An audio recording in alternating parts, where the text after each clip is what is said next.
The stories break fast on Detroit's News Beat, and News 4 is there. Dan Muffney, Sue Carter, and Rick Griffin keep you on top of it all on 12 o'clock live, weekdays at noon on Channel 4.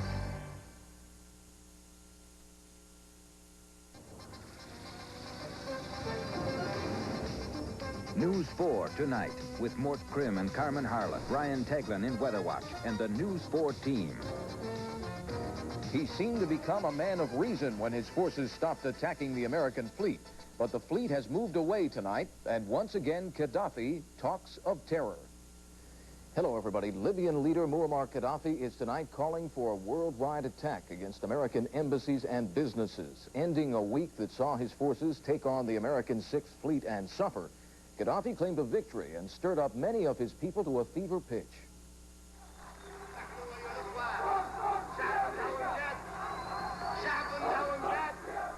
Gaddafi told excited crowds in Tripoli this evening that Libyan forces held the upper hand in clashes with the Americans.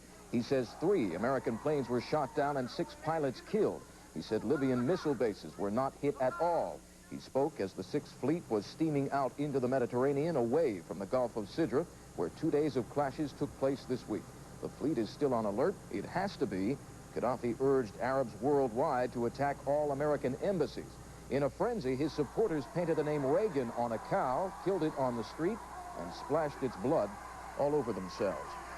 So far, there have been 2 responses to the Gaddafi tirade. Islamic gunmen in Beirut fired 3 rockets into the American consulate, a building that has been abandoned for some time. And sources in Moscow say the Soviet Union has decided not to sign a friendship treaty with Libya right now. Margie? American military forces have also been involved along the edges of the latest border clash between Honduras and Nicaragua. Tonight, the leader of the Nicaraguan Sandinistas is warning Americans could be shot at. Daniel Ortega says American pilots flying Honduran troops to the border might be shot at by Nicaraguan forces. The Nicaraguan president all but admitted his forces are fighting inside Honduras, but he chooses to call the area a war zone. He says Nicaragua has the right to defend itself from counterattacks. President Reagan got the Senate to approve aid to the Contras last night. Now he's planning to work on the House to approve a similar plan. This weekend, the President and Mrs. Reagan are at their mountaintop retreat in California, but their trip there has a new look. There's a difference. Reporters who cover the President are being transported by car, not by helicopter. Secret Service are sleeping 2 to a room instead of singly. It's all because of the Graham-Rudman budget-cutting amendment. This was a Good Friday for the 36th District Court. It reopened to the public today, and there were no reports of illness. Despite the earlier complaints of bad air, more than 100 people were lined up waiting to do business once the court opened this morning. The only empty spot was a cashier's area, where most of those who got sick yesterday were working. It was quarantine. A good number of court workers didn't show up, but those who did felt it was their duty. I was sick myself on the 14th, you know, but we have a job to do, and that's what we're here for. Well, I wasn't here when it first happened. When I came yesterday, I had to leave because I could not stop itching. I have to be here, you know. It's not like you can take off. You have to be here. So what are you going to do? So I'm here. The workers' union tried to get a restraining order today to prevent the court from opening. It failed. A formal hearing on that issue is set for Monday morning. Margie? There are other buildings in downtown Detroit that are closing down. They're being torn down to make way for the Cobo Hall expansion project. Tonight, News 4's Ned McGrath reports how some of those old buildings are being given fond and noisy farewells. They ran out of beer twice tonight at Frank's Bar, but the customers didn't seem to mind. This was a farewell party. After 24 years at the same spot in West Congress, Frank's is closing down tonight forever, making room for the Cobo Hall expansion. Knock down something else. Leave this place, just build over it. Leave it here. Owner Peter Frango says the hardest part will be getting up Monday morning and not having a place to come to. It's like a neighborhood bar downtown. It's tremendous, really. People come here to meet each other. It's not just to drink here. It's like a club, really. It's beautiful. Ask them, they'll tell you. How long have you been coming here? About 19 years. 19 years. Is this your spot at the bar here? Yes. I love it here. And just around the corner, down the block, Jim's Garage, which will be serving last call on Monday. A special buffet dinner for all the regulars. RSVP strongly suggested. It's an Irish wake. Well, this one... Jim Constant opened for business on West Larned in July of 1968. The Lethbridges came over from Windsor for dinner that first week, and have returned every week since. We feel this is our favorite place to eat in Detroit. I'm looking forward to doing something else. I don't know what it's going to be. Hopefully it may be within the expansion of Cobo Hall. But I haven't realized any kind of an emotion yet. Constant says he is in favor of the Cobo Hall expansion, says it will be good for Detroit. Progress, otherwise known as the Wrecking Ball, hits next week. Ned McGrath, News 4 tonight. More changes. You may never have heard of the Ariane before, but you will be hearing more about it in the weeks ahead. Ariane is a rocket designed and built by the Europeans, and it is filling a void left by the space shuttle disaster. The 17th Ariane launch took place this evening in French Guiana in South America. 14 of the launches have been successful. The Ariane can put communication satellites into orbit, and with no shuttles flying, its upcoming schedule is filling up fast.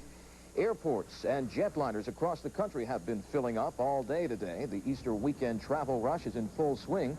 Detroit's Metro Airport was no exception. The steady flow of travelers into and out of Metro kept workers there busy and kept motorists busy looking for available parking spaces. The parking crunch at Metro is expected to last through Sunday. For many of us, Easter travels take us to our families and friends and to the traditions that make up holidays. Tonight, News 4's Kevin Kerrigan reports on those traditions that mean Easter and mean good things to eat. Baskets and boxes full of bite-sized sweets, jellied beans, and chocolate treats of every size and shape. Rabbits, roosters, ducks, dogs, and lambs. They make it all here at the Morley Candy Maker in East Detroit. One of the oldest confectioners in the metro area, their business is blooming at Easter time. The biggest thing we make here is our 9-pound rabbits. Chocolate rabbits, solid rabbits. 9 pounds of chocolate? Yes. Can any one person eat 9 pounds of chocolate? No, but it's nice to share. It's no secret that this is the busiest time of year for a store like this. Management estimates that at least 1,500 people pass through the doors here today in search of chocolate treats. I hadn't really planned on doing it this year because my children are older, but when Easter comes, all of a sudden you just feel drawn to do it again and again. I guess it's just for memories. Memories make for traditions, and one other Easter tradition is the ham. Hundreds of customers pass through the doors of Dearborn's Honey Bake store today with hams in hand. Why do we eat ham on Easter? I guess like everybody else does, like we like the Joneses and everybody else eats ham, so we eat ham. The honey-baked recipe is top secret, as are sales figures, but management says business on Easter is 50 times a normal weekend. Well, this is the second largest holiday we have.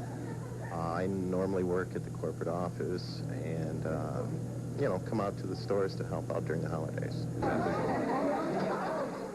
Bread was the business at Hartford Memorial Church tonight, where an organization called Bread for the World has started a tradition of its own, an annual dinner where participants bring loaves of bread for those without chocolates and hams this holiday. Our bread is the basics of life. We all depend upon bread. We take it for granted, but we bring bread, we share it, and we share the surplus. Kevin Kerrigan, News 4 tonight. Well, the end of Lent, you get to gorge yourself, and tell you, there's nothing like a no-cal 9-pound rabbit to get you started. Still to come on News 4 tonight, we will show you how a fire left 2 families homeless tonight on the southwest side of town. And we'll see if the Pistons handle the Houston Rockets tonight. I'm Brian Teglin. There's a rumor going around, you may have heard it, that we have some great weekend weather coming up. Well, it's no rumor. The good news coming up. So you'd like some extra comfort in your home. There's a way for you to have the best Michigan rent-to-own. Call Michigan Rent-to-Own for TVs, video, stereo, appliances, and furniture for just a few dollars a week with no money down, no credit needed. Get it today. You'll get 4 free payments on selected specials if you call now. Call Michigan Rent-to-Own for your best price. 'Cause owning it will never be easier. Brothers Fine Jewelers in Southgate presents the Instant Brothers Charge Card. Come in and open one instantly.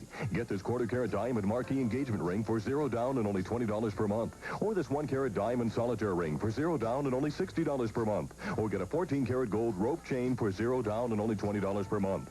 Gentlemen, you'll enjoy a solid gold watch for $0 down and only $45 per month. Open an Instant Brothers Charge Card today. Only at Brothers Fine Jewelry in Southgate on 4th Street between Southfield and Eureka.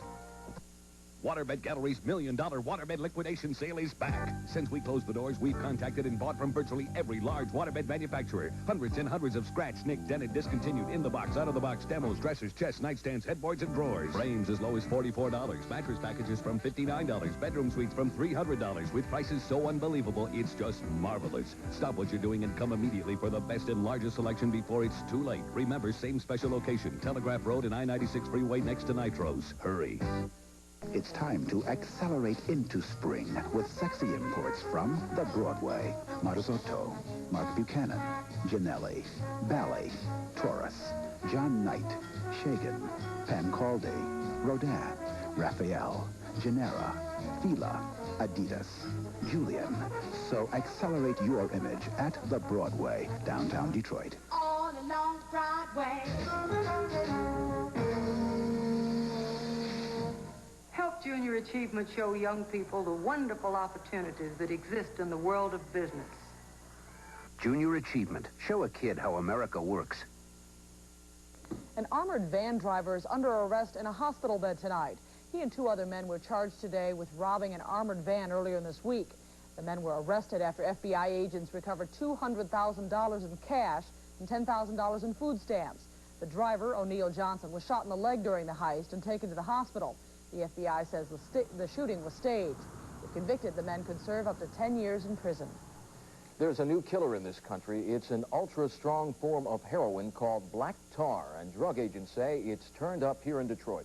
It looks and feels like roofing tar, and it's used just like regular heroin, except it's 10 times cheaper and 40 times stronger. It comes from the poppy fields of Mexico and is smuggled in by illegal aliens. It's taking over the market. There's an excitement, there's an attraction to getting a hold of the most powerful heroin at the time. Yeah, I almost died. Yeah, I stopped breathing. Dozens of black tar users died from overdoses last year. Drug agents say it could push up the number of heroin addicts for the first time in 5 years. Margie? A fast-moving fire that burned out 3 homes in southwest Detroit tops our News 4 Night Watch tonight. Detroit firefighters had to send in 2 alarms to help fight the flames that destroyed 3 homes on Carson Street near Dix tonight. It's believed the brisk winds contributed to the spreading of the fire from one house to another. 2 of the houses were occupied, but fire officials tell News 4 there were no injuries. Pope John Paul led the world's Catholics today in marking the most solemn day of the Christian year, Good Friday.